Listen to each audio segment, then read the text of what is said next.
Coringa Folia do estreou, muita gente não gostou, mas eu gostei, e digo isso sem ironia. O quê? De fato, ele é inferior ao primeiro, mas eu enxerguei valor no filme.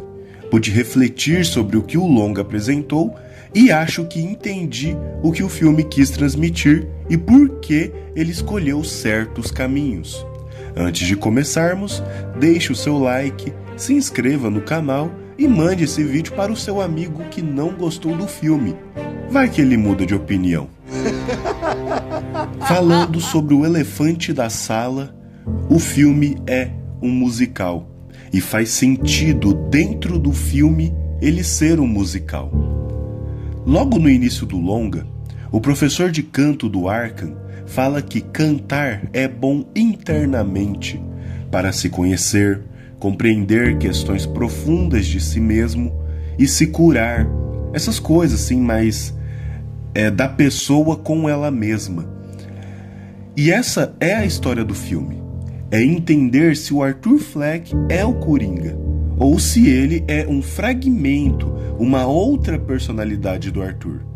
E ele começa a cantar justamente depois de conhecer a Arlequina, que incentivava o Arthur a ser o Coringa. Então ele passa a cantar, a se entender e trabalhar dentro de si a sua personalidade e quem ele de fato é.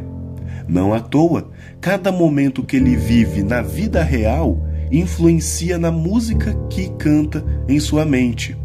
Por exemplo, quando a Arlequina mente para ele leva um tiro enquanto cantava. Mas quando eles se reconciliam, continuam cantando e de forma mais enérgica ainda.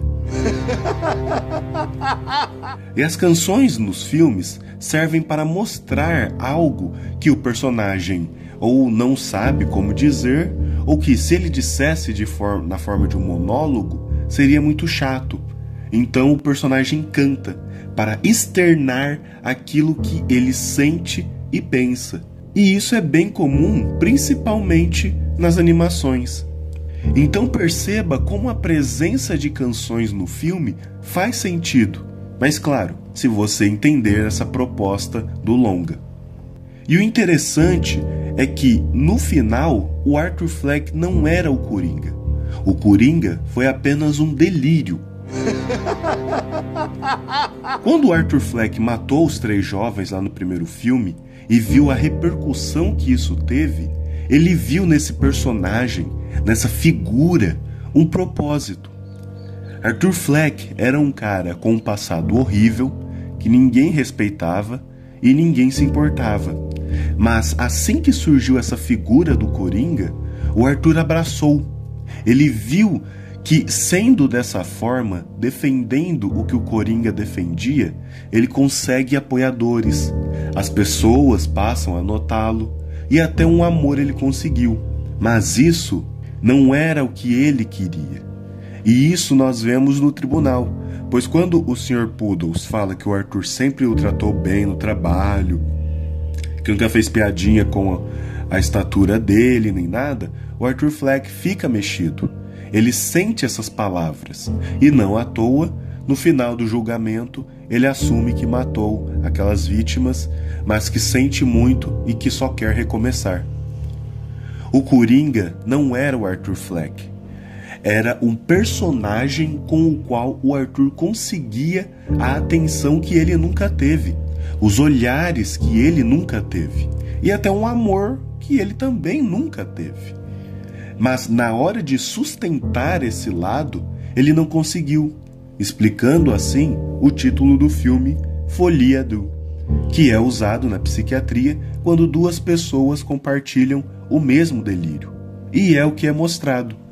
A Arlequina se apaixonou perdidamente por uma pessoa que não existia, que não passava de uma ideia, mas que, por um bom tempo, o Arthur Fleck acreditou também que existia. Ambos desejando o Coringa, ambos querendo aquilo que não existe, compartilharam, assim, do mesmo delírio. Enquanto alguns vilões são verdadeiramente maus e acreditavam no que faziam, Arthur Fleck não. Ele não era esse personagem. E isso é mostrado no final do filme com a sua morte. Nesse momento, vem um psicopata ali do hospital e mata o Arthur Fleck. E depois, pelo que a cena indica, ele corta a boca, levando a entender que ele será, de fato, o Coringa. O real Coringa. O próprio agente do caos. Coisa que o Arthur Fleck não era. E perceba como é poético. O Arthur Fleck enxergou no Coringa um propósito. Mas assim que a máscara caiu e ele se viu sem esse propósito, Arthur Fleck também perdeu sua vida, pelas mãos daquele que verdadeiramente será o personagem que o Arthur não conseguiu ser por inteiro: o Coringa. Perceba como o filme tem toda uma densidade e é poético de certa forma. Eu não consigo dizer que ele é um filme ruim.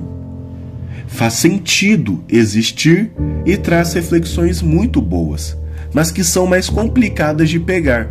Por isso, creio que muitas pessoas não gostaram.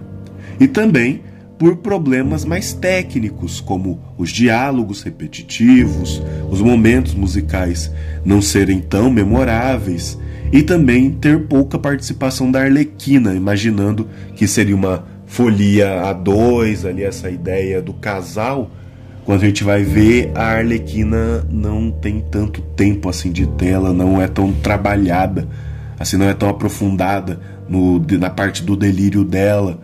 Mas há camadas nesse longa, que quando você as percebe e vai aprofundando, vai refletindo sobre essas questões, o filme consegue melhorar.